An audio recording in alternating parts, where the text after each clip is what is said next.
Welcome to Maui, the second largest Hawaiian island known for its gorgeous beaches, amazing underwater explorations, perfect waves for surfing, lush valleys with waterfalls, the spectacular road to Hana, and the Haleakala National Park, a volcano towering over the island at over 10,000 feet above sea level. I will be releasing several videos about Maui, and in this first episode we'll focus on Upcountry Maui, where we visit the charming town Makawao, make our way up to the Haleakala Summit, and ultimately round out the day at Ocean Vodka Organic Farm and Distillery in Kula. Makawao is located at the northwest slope of the Haleakala volcano. This community, with a population of about 7,000 inhabitants, is known for being the hub of Upcountry Maui. The area is dominated by mostly agriculture and ranch land. Since the late 19th century, paniolo, the Hawaiian cowboys, have wrangled cattle in the wide open upland fields. They even hold a rodeo every year on 4th of July, which has been a tradition for over 50 years. As you wander through the charming town of Makawao, you'll notice that several artists have settled here to create their crafts. I highly recommend checking out Jordan Gallery. She creates amazing paintings, and it was such a pleasure chatting with her about her craft and how she ended up in Maui. As you continue walking along the main road, you'll see some eclectic shops and boutiques. I'd planned about an hour to visit Makawao, or longer if you want to grab a bite to eat. Most importantly, make sure to step into the general store and show this little cutie pie some love. Alright, time to move on and drive up to the summit of Haleakala, one of the world's largest dormant volcanoes, which means it has not erupted in a long time but could erupt again in the future. From Makawao, the drive will take you at least an hour, and I recommend planning some extra time to make stops along the way, as it is a very scenic drive with stunning views. On your way up, you'll likely encounter several bikers riding downhill from the top of the volcano. This definitely looks like a lot of fun, and I think I'll want to do that next time I'm in Maui. I'll leave a link in the description below with a supplier that offers this cool experience. As we get closer to the top, it's really cool to see how the volcanic landscape changes. On your way up, you still see lots of vegetation, but this will certainly change at the summit of the volcano. Before we get up there, I want to point out, and you probably figured as you see the fog, it gets very cold up there, so always make sure to bring warm clothes with you. Haleakala is a national park, and the fee is $30 per private vehicle. That pass is valid for 3 days. You also have the option to purchase the National Park Pass for $80, which grants you access to all national parks for 1 year. So if you plan on visiting several parks within a year, it's certainly worth it. Alright, we've arrived at the visitor center at an elevation of 9,740 feet, which is not quite the summit yet. We'll get there shortly. Inside the visitor center, you can see these so-called cinders that are fragments of liquid lava froth torn apart by expanding gas and frozen in the air. These small angular cinders are loosely gathered by erosion into a clump called breccia. As you can tell, the landscape here is way different compared to the drive up.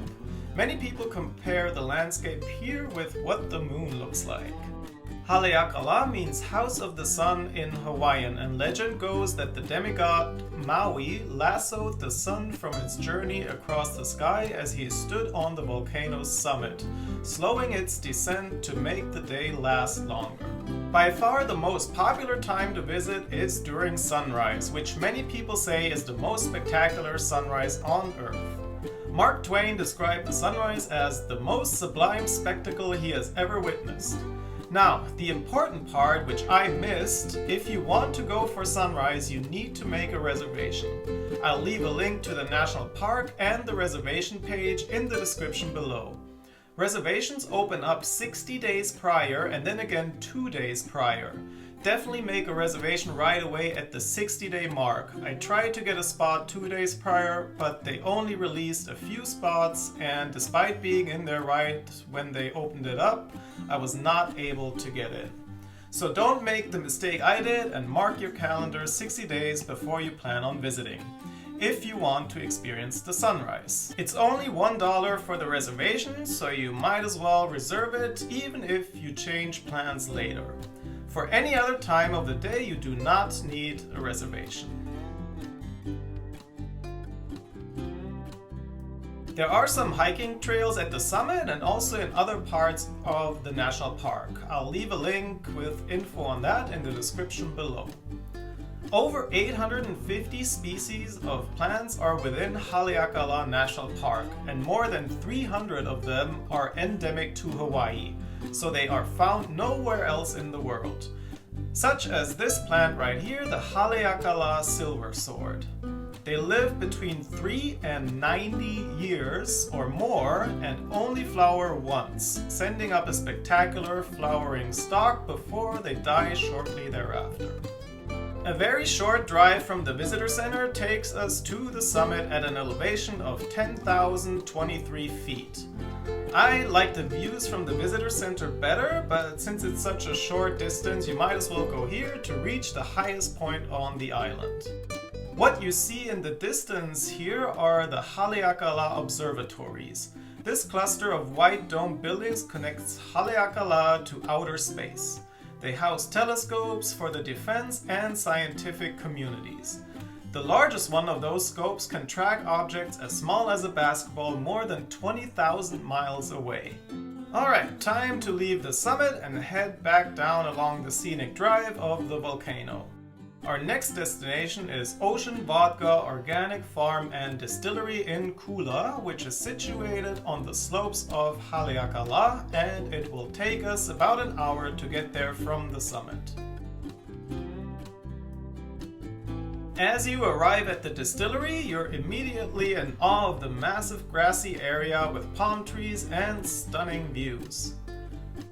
There are chairs and tables to enjoy their drinks and bites. This place is so much more than just a distillery. It is also an organic farm and just a great place to hang out and relax. I also heard the sunsets here are quite spectacular. Founded in 2004 by a family from Maui, the enterprise has grown significantly over the years and now includes an extended family with experts in farming, distilling, operations, marketing, sales, and more. More than 30 species of Polynesian sugarcane are cultivated here. You can go on a guided tour to learn more about the distillery and farm and try their vodka, which contains 60% deep ocean mineral water drawn from 3,000 feet below the Kona coast, hence the name Ocean Vodka. After a day of sightseeing, this is certainly the perfect spot to reflect on the memories made and to relax. This concludes the first part of my Maui series. I hope you enjoyed the tour. Please consider subscribing to my channel and hitting that notification bell. That way you'll be notified once I release the next episode. And with that, I say thank you and Dankeschön!